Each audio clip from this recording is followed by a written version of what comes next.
stres itu ya meningkatkan hormon kortisol, di mana itu memicu kita untuk mengkonsumsi makanan comfort food. Kalau para remaja sekarang ini mereka banyak lapar, bukan lapar secara fisik, tapi mereka lapar secara emosional gitu loh. Artinya mereka butuh istirahat sebenarnya, bukan butuh makanan gitu.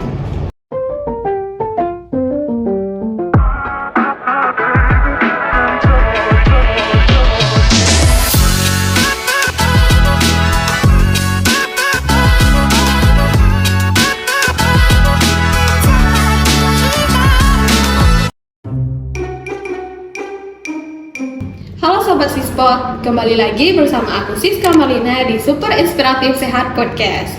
Nah, ngaku deh, siapa nih Sobat Sispot yang pulang sekolah langsung craving mie instan pedas level neraka atau es teh manis literan sambil scroll TikTok?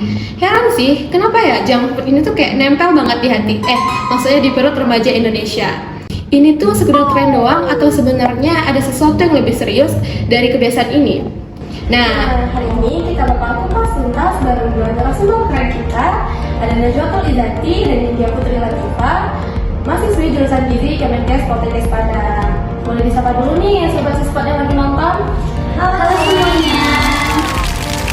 Nah, gimana nih kabarnya Najwa sama India? Aku sih baik ya. Alhamdulillah baik juga ya. Boleh di-spill nggak sih gimana sih jurusan Gizi itu ke Sobat Sispot yang lagi nonton? Tentunya asik ya, asik pastinya karena masuk gizinya menjadi tahu yang aku nggak tahu sebelumnya gitu loh Kak. Kayak aku tahu makanan yang sehat yang mana, makanan yang nggak sehat yang mana, dan setelah itu aku tahu kayak wah makanan seberpengaruh itu loh untuk tubuh kita gitu loh Kak. Nah, menurut India sendiri gimana sih kalau gizi itu? Ada asiknya ada nggak asiknya juga sih. Semenjak udah masuk gizi ini aku jadi banyak tahu yang nggak aku tahu juga. Aku juga punya skill baru kayak dari agak cukup nih. Aku kayak punya skill kayak kan belajar tentang overweight juga kan, gizi baik, gizi normal. Jadi kalau melihat orang itu udah bisa jadi dia gizinya gimana gitu. Tapi kalau saya itu masuk gizi juga bisa masak gitu. Iya. Nanti Ida yang memilih. Tapi kita kan sering banget nih dengar jurusan gizi tuh jadi tukang masak chip gitu kan. Apa sih tanggapan India sama Najwa tuh gitu? Salah guys, salah. Ini bukan tukang masak ya. Karena kan kita jurusan kita sarjana ya, jadi kita yang bikin, kita manajemennya nih. Jadi kita bukan skill masaknya, tapi kita bikin menunya. Jadi nanti ada yang bukan masak. Iya. Nah, terkait topik kita hari ini, kita kan akan bahas masalah craving makanan instan dan junk food di kalangan remaja. Pastinya kalian sebagai ahli gizi udah paham dong masalah ini gitu kan. Nah, jadi kan bicara tentang craving makanan instan dan junk food ini itu kan kayak semacam kebiasaan atau lifestyle remaja saat ini. Jadi ini tuh semacam tren sementara atau sebenarnya ada hal kesehatan yang diam-diam lagi berubah serius gitu. Nah, untuk Najwa sendiri nih, fenomena konsumsi junk food di kalangan remaja ini termasuk fenomena serius atau enggak sih? Menurut aku ini bukan fenomena biasa ya Kak. Ini tuh termasuk dalam krisis nyata karena setahu aku kata WHO itu angka obesitas itu sudah naik 4 kali lipat loh Kak. Itu masalah utamanya karena apa? Karena adanya junk food atau yang biasa kita kenal dengan UPF, ultra processed food sekarang ini. Karena makanannya kayak gitu tuh dia tinggi garam Kak, dia tinggi gula, dia tinggi kalori, tapi dia rendah akan mineral, rendah vitamin, rendah serat ya. Biasanya anak gizi sih bilangnya makanan miskin zat gizi ya gitu. Dan makanan kayak gitu tuh contohnya ada mie instan, ada soda, ada jagung sosis olahan, ada nugget olahan yang mudah banget ya kita dapat sehari-hari kayak di minimarket aja ada gitu loh Kak.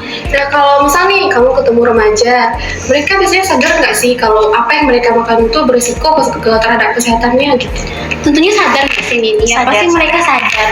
Tapi mereka masih merasa aku masih sehat, aku masih muda. Mereka belum sakit gitu loh Kak. Mereka belum merasakan dampak dari makanan junk food, makanan yang nggak sehat kayak gitu loh. Padahal tubuh kita pasti mencatatkan apa yang dia makan, dan apa yang kita makan itu adalah investasi untuk kita yang kedepannya. Kalau kita makannya sehat sekarang, pastinya insya Allah kita bakal sehat juga kedepannya gitu loh Kak. Wah, itu dalam banget sih. Nah, menurut India sendiri nih, konsumsi junk food di Indonesia nih gimana sih gitu? Kalau dari data survei nasional ya, itu tuh nunjukin tren peningkatan berat badan pada remaja itu lebih banyak.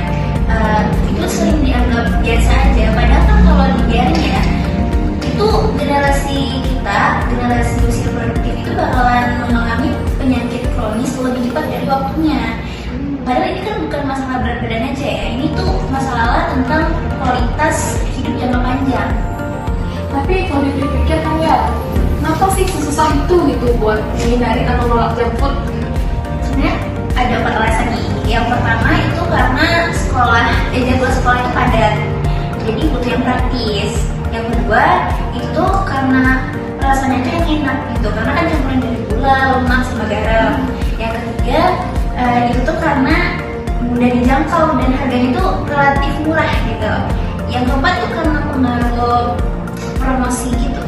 Jadi kayak misalnya influencer nih makan burger di depan kamera gitu kan, iklan di TV atau di media sosial, itu kan bisa memancing remaja juga ikutan, karena kan remaja tuh mudah banget tuh terpengaruh sama promosi-promosi Iya, gitu. gitu tuh mudah banget dari semua orang. Nah, buat Najwa sendiri susah apa sih gitu? Susah banget ya kak, karena makanan UPF Tejampu tuh enak kan kak. Aku pernah makan pasti kan, kayak nuggets, sosis, mie instan, siapa yang gak suka kak gitu loh. Kayak itu enak banget, dan karena dia saking enaknya itu loh, itu bakal memicu efek dopamin di otak kita kak. Dimana efek dopamin itu akan adanya rasa senang, rasa happy, yang bikin kita tuh nagih, pengen lagi makan itu, pengen lagi makan itu. Jadi susah banget buat berhentinya kak.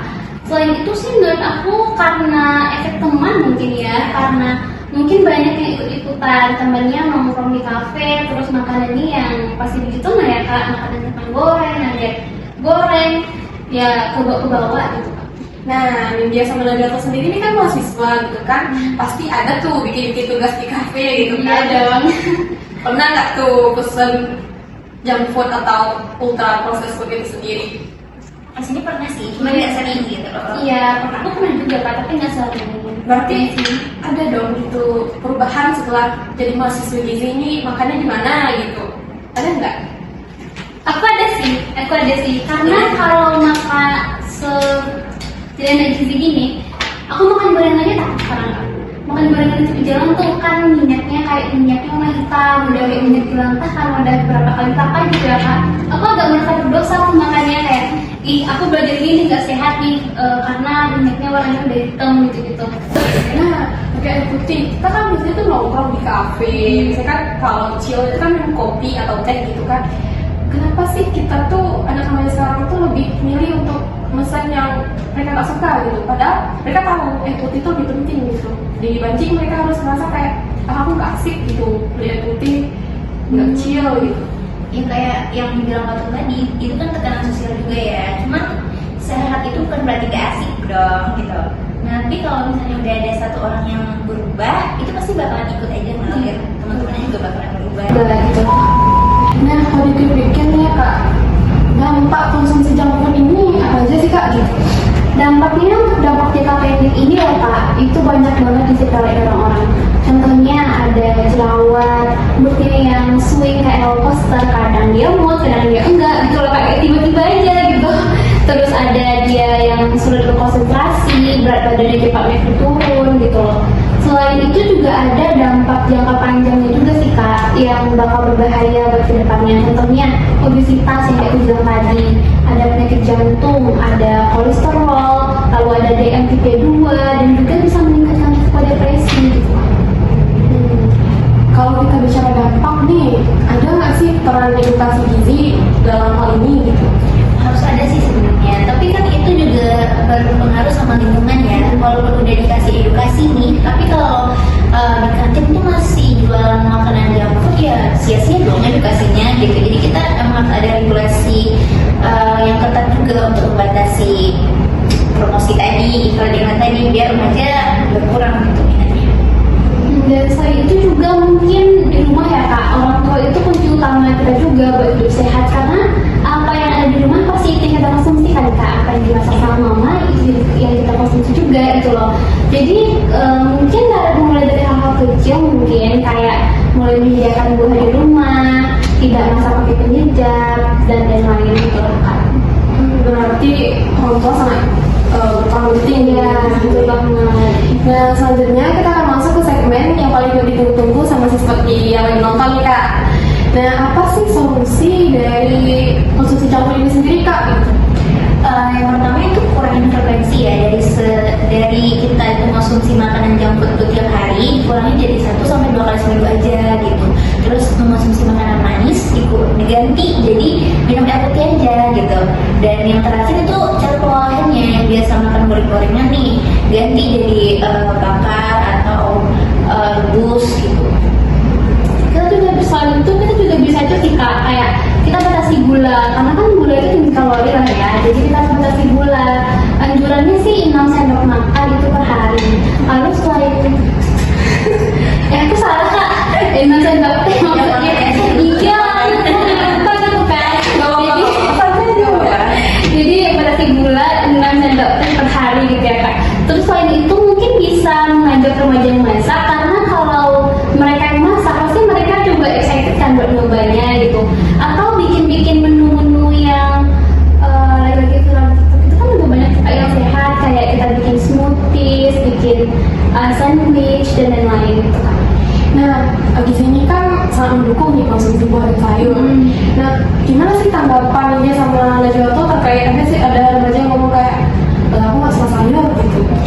Sebenarnya lidah itu bisa dilatih ya. Iya. Jadi kalau udah beberapa minggu kita konsumsi nih, nanti bakal sensitivitas lidah itu bakalan bisa berubah.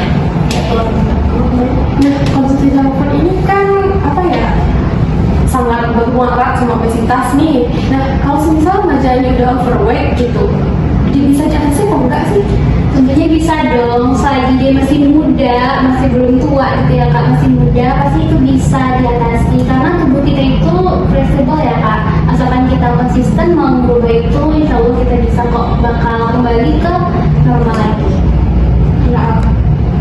Banget kak, karena kan stres itu ya meningkatkan hormon kortisol, dimana itu memicu kita untuk mengkonsumsi makanan comfort food.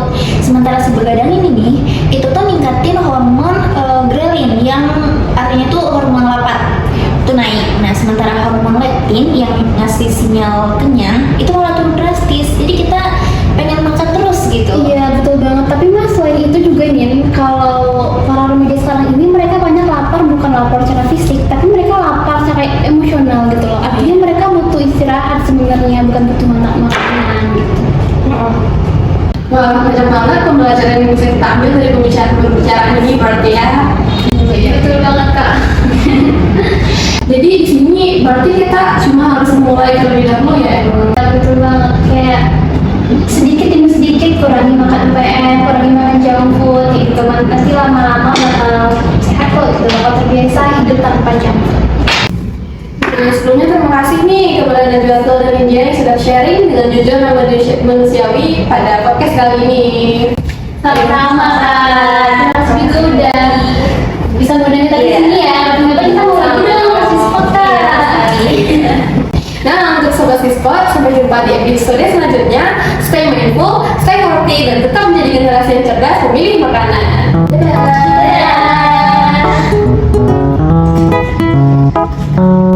Nah, untuk challenge minggu ini itu adalah anti junk challenge. Ganti satu junk food dengan versi yang lebih sehat, upload dan tag account Nutrition Insight 2B dan ceritakan